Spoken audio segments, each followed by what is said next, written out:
the Linux CNC controller, when it boots up in the morning, it generally comes up in the G54 coordinate system by default. And then when you home the machine, it homes that coordinate system to basically machine coordinates. So you have the actual coordinates of the machine. And that's great, but I often will be machining dimensional lumber. And I do that on a variety of different fixtures which hold it in specific ways. And so I've developed a series of tool fixture palettes, which basically is a fancy way of saying different sheets of MDF with boards screwed to it, that I use to clamp this material.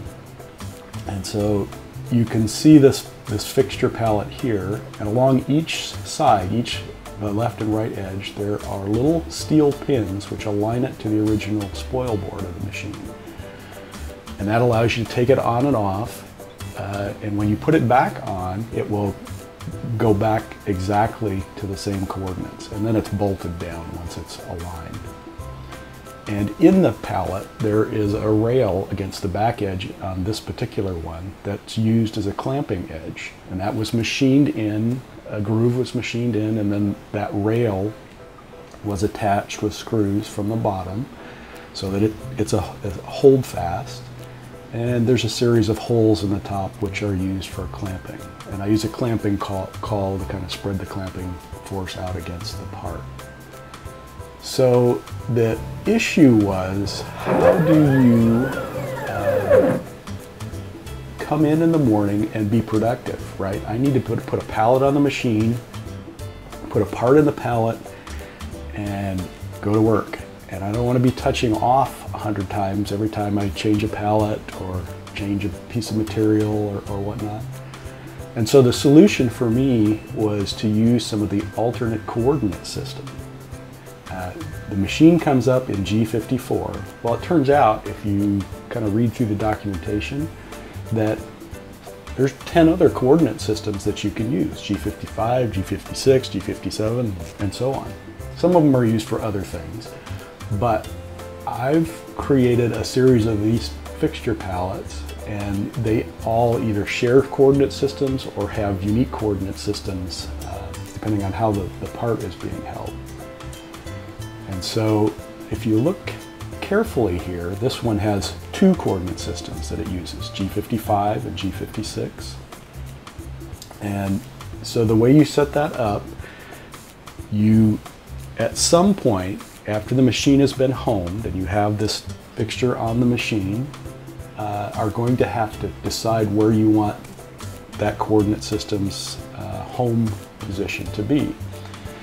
And these parts are being machined so that they are off the center of the part on the x-axis and then off the center of the part on the y-axis. And so G55, for instance, here on this pallet, if you look carefully, there's a line engraved along the x-axis halfway across the table. So that's the center line for that pallet. So I can take a part, put a little pencil mark on it, get the tape measure out, put a little pencil mark on it where the halfway point is. I line those two things up. I'm centered on the x-axis. I know I'm on the y-axis once I push it back against the back rail. Clamp it down, I'm good to go.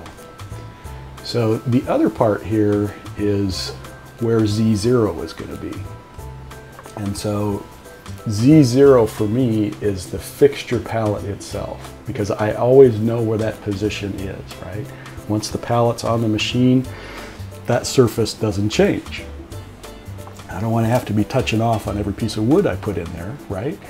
So once the fixture coordinates have been determined, just as you would touch off to a part, you touch off those coordinates on the fixture in that coordinate system. So changing, for instance, to G55, you drive to where you want that home position to be.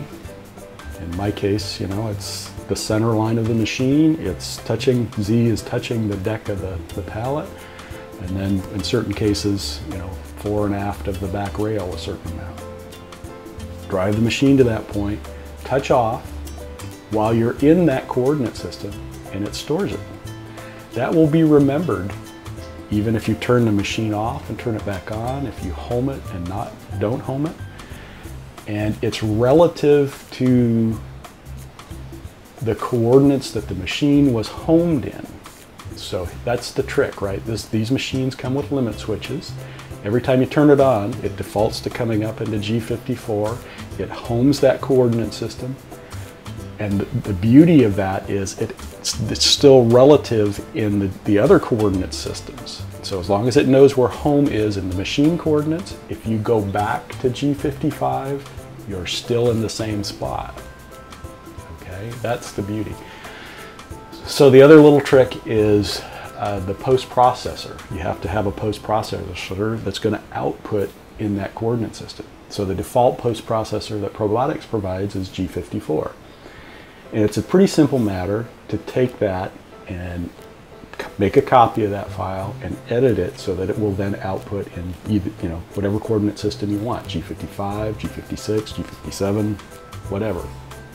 And so if you're interested in how to do that, let me know and we can walk through that process. So when you design a part, you kind of have to keep this stuff in mind. What fixture am I going to be machining on? I want a 0 at the deck, not the top of the part. So for instance, I use VCarve Pro. The first thing you do is when you're starting a new part, you have to define the material.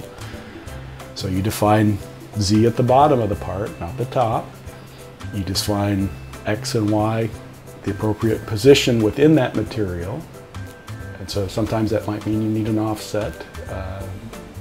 But once that's done and the part has been designed, then you go to output it to G-code. So the key is at that point, you have to select the post-processor that's going to output to the coordinate system that you want.